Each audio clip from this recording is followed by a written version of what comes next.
ഇത് ആ KR Narayanan film ഇൻസ്റ്റിറ്റ്യൂട്ടിൽ വന്ന പിള്ളേരെ തടഞ്ഞ മഹദിയുടെ വീഡിയോ ആണ്. ഇതിനകത്ത് ഈ റിപ്പോർട്ടർ അവസാനം പറയുകയാണ്, വളരെ കൃത്യമായി വിശദീകരണം കൊടുത്തത്.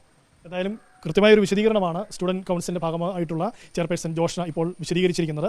എന്നിട്ട് ആ പൊട്ടൻ തന്നെ ചോദിക്കുന്നുണ്ട് ഓരോ ചോദ്യങ്ങളൊക്കെ. നിങ്ങളെ അറിയിക്കാതെ വന്നതാണ് പ്രശ്നം, NSS കരയോഗം എന്നുള്ളതാണ് പ്രശ്നം. അറിയിക്കാതെ വന്നതും പ്രശ്നമാണ്, NSS കരയോഗം എന്നുള്ള രീതിയിൽ മാത്രം ഫോഴ്സ് ചെയ്ത് വന്നതും ഒരു പ്രശ്നം. ഫോഴ്സ് ചെയ്യുന്ന ഉദ്ദേശം ഞാൻ ഈ NSS ഒരു സമുദായ സംഘടനയാണ്, നിരോധിക്കപ്പെട്ട സംഘടനയല്ല. അവർ വന്നതുകൊണ്ട് എന്താണ് അതിനൊരു പ്രശ്നം എന്താണ് വരുന്നത്? ഇത് അവർ വന്നതിലപ്പുറം അവർ എന്ത് ഐഡിയോളജി കൊണ്ട് എന്ത് സ്വഭാവ രീതിയാണ് ആ പ്രോഗ്രാം കൊണ്ട് ഉദ്ദേശിക്കുന്നതാണ് ഞങ്ങളുടെ പ്രശ്നം. അതാണ് അവരിവിടെ ഈ സ്ഥാപനം സന്ദർശിക്കാനും ഒപ്പം തന്നെ ഇവിടുത്തെ കാര്യങ്ങൾ മനസ്സിലാക്കാനും വന്നതാണെന്ന് സ്വാഭാവികമായിട്ട് നിങ്ങൾ പറയുന്നുണ്ട്. പിന്നെ അതിനകത്ത് എന്താ ഐഡിയോളജി എന്താണ്? അതിലും ഇപ്പോൾ മെയിൻ പോയിന്റ് പറഞ്ഞു, ഈ സ്ഥാപനം സാധാരണ ഒരു സ്ഥാപനങ്ങൾ പോലെയോ അല്ലെങ്കിൽ ഒരു സാധാരണ ഇൻസ്റ്റിറ്റ്യൂഷൻ പോലെയല്ല. ഇത് പല നാട്ടിലെ പല കൾച്ചറിലെ പല ലാംഗ്വേജ് അറിയുന്ന പല മതത്തിലും പല പൊളിറ്റിക്സിലും വിശ്വസിക്കുന്നവർ വന്നിരിക്കുന്ന ഒരു സ്പേസ് ആണ്. അപ്പോൾ അതിനനുസരിച്ച് അവർ കൊണ്ടുവരുമ്പോഴും ഇന്നതിന്റെ നേതൃത്വത്തിലാണ് കൊണ്ടുവരുന്നെങ്കിൽ എല്ലാവരും ഉൾക്കൊള്ളിച്ച് വരണമായിരുന്നല്ലോ. അതല്ല ശരിക്കും ചെയ്തു കൊടുക്കണം മാതൃക.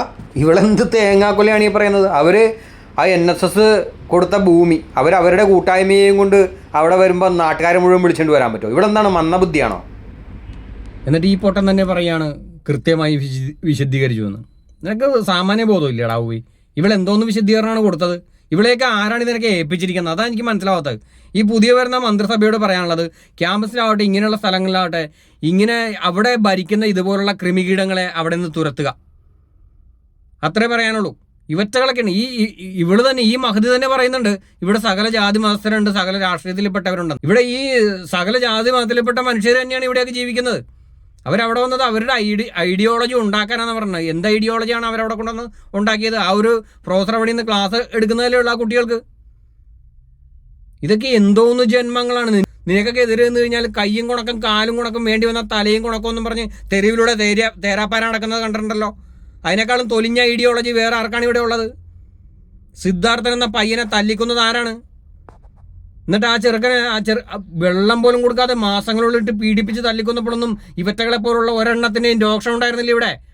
എന്നിട്ട് ആ ചെറുക്കനെ ദേശീയ മനുഷ്യാവകാശ കമ്മീഷൻ വിധിച്ച നഷ്ടപരിഹാരം പോലും തടഞ്ഞു വെച്ച് ഈ കഴിഞ്ഞ സർക്കാർ ഇറങ്ങിപ്പോണതിന് മുമ്പ് അവർ ചെയ്ത മനുഷ്യപ്രവൃത്തിയാണ് അതൊക്കെ. അപ്പം അതിനെതിരെ ഒന്നും ഇവറ്റകളുടെ ഒരു രോഷം ഉണ്ടായില്ല. ഏതാനും പിള്ളേർ അവിടെ എത്തിയപ്പോഴേക്കും രോഷപ്രകടനം, അവരുടെ ഐഡിയോളജി അവിടെ ഒലത്തി മറിച്ചത്രേ. നാണം ഉണ്ടോ? നാണം. ഇവറ്റകളെയൊക്കെ ആരാണ് ഇതിനെ ഏൽപ്പിച്ചത്? ഈ പുതിയ മന്ത്രിസഭ ഇതിനൊക്കെ എത്രയും പെട്ടെന്ന് തീരുമാനം ഉണ്ടാക്കണം. ഒരു സ്ഥലത്തും ഇതേപോലുള്ള ധാർമ്മിക പൗരബോധമില്ലാത്ത ഒരു വാണങ്ങൾക്ക് വിട കൊടുക്കരുത്. ഇവറ്റകളൊന്നും അല്ല കാര്യങ്ങൾ തീരുമാനിക്കേണ്ടത്. അത് അവിടെയുള്ള അഡ്മിനിസ്ട്രേഷനാണ്. തലക്ക് വെളിവുള്ളവന്മാരെ മാത്രം ഇനി ഇങ്ങനെയുള്ള സ്ഥലത്ത് വെക്കുക. അല്ലാതെ പാർട്ടി അടിമകളെയും ജനദ്രോഹികളെയും ജനാധിപത്യ വിരുദ്ധരെയും ഒന്നും ഇതിനകത്ത് കുത്തിക്കയറ്റാതിരിക്കുക. സാമാന്യബോധം കാണിക്കുക. VD സതീശന് സാമാന്യബോധം ഉണ്ടെന്നാണ് കരുതുന്നത്. അതിനനുസരിച്ച് ബാക്കിയുള്ള കാര്യങ്ങൾ കൊണ്ടുപോവുക.